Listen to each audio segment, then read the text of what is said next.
আজকের এই মহৎ কার মোবাইল আছে? শ্যামাপ্রসাদ মুখার্জির সমাবেশে প্রত্যেক বছরের ন্যায় এই বছরও আমরা আজকের এই আবেগঘন বলিদান দিবস পালন করতে উপস্থিত হয়েছি। আমাদের মধ্যে উপস্থিত হয়েছেন সম্মানীয় মণ্ডল সভাপতি ভাই ধনঞ্জয়, উপস্থিত রয়েছেন প্রাক্তন সভাপতি সুদীপ দা এবং অন্যান্য বিশিষ্ট নেতৃবর্গ। সকলকে আজকের এই মহতী দিনের এই গ্রীষ্মের দাবদাহের মধ্যেও রোদ্দুর উপেক্ষা করে সকাল সকাল উপস্থিত থাকার জন্য শুভেচ্ছা এবং ধন্যবাদ জানিয়ে আপনাদের সামনে দুটো কথা রাখি। আমরা দীর্ঘদিন ধরে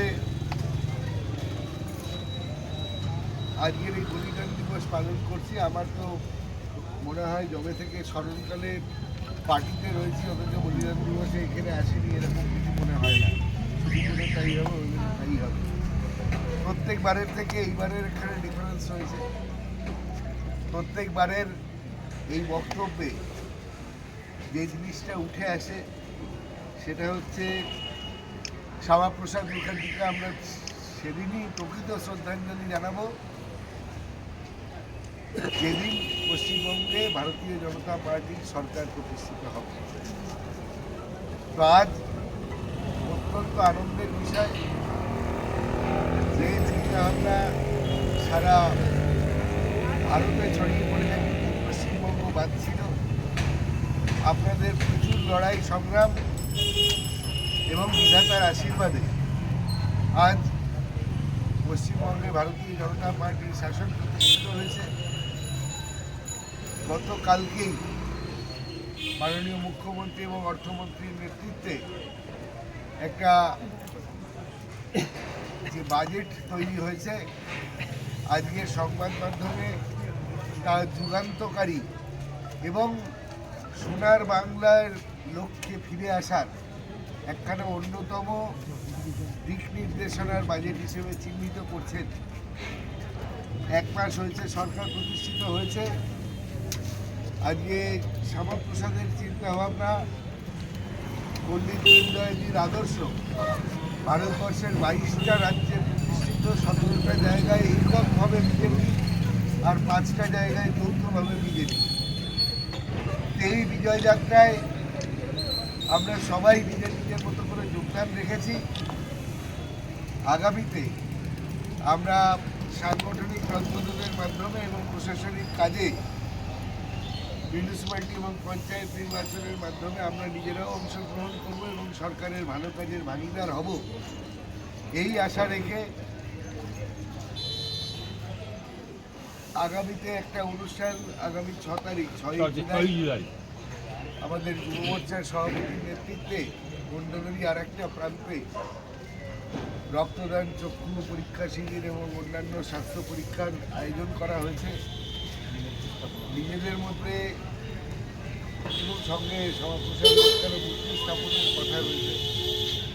আজকের এই মহতী দিনে আমি আপনাদের কাছে একটাই ভূমিকা রাখতে চাই যে দেখুন, শ্যামাপ্রসাদ যদি ভাবতেন যে কাশ্মীর আলাদা দেশ হচ্ছে, দুটো পতাকা হচ্ছে, তাতে আমার কি, আমি কেন্দ্রের শিল্প বাণিজ্য মন্ত্রী রয়েছি, আমি কেন ছাড়তে, আমার কিছু এসে যায় না। কাশ্মীর ভারতের অঙ্গীভূত হলো কি না হলো তাতে আমার কি এসে যায়। এত মানুষ রয়েছে ভারতবর্ষে, তাদের যখন কিছু এসে যাচ্ছে না, সুতরাং বলিদানের কি প্রয়োজন আছে। এই রকম ভাবলে আজকে ভারতীয় জনতা পার্টি কিংবা তদানীন্তন প্রদীপ চিহ্নের ভারতীয় জনসংঘ প্রতিষ্ঠাই হতো না, আর আমাদের অন্য কোনো রাজনৈতিক দলের হয়ে লড়াই করতে হতো। আমরা ভাগ্যবান যে জাতীয়তাবাদী এই দলে আমরা এই পশ্চিমবঙ্গের প্রতিষ্ঠার লড়াইয়ে নিজেদের অংশগ্রহণ করতে পেরেছি এবং আগামীতে আমাদের ভূমিকা দীর্ঘকালীন ভিত্তিতে পশ্চিমবঙ্গকে সোনার বাংলা রূপান্তরিত করতে নিজেদের ভূমিকা রেখে যাব।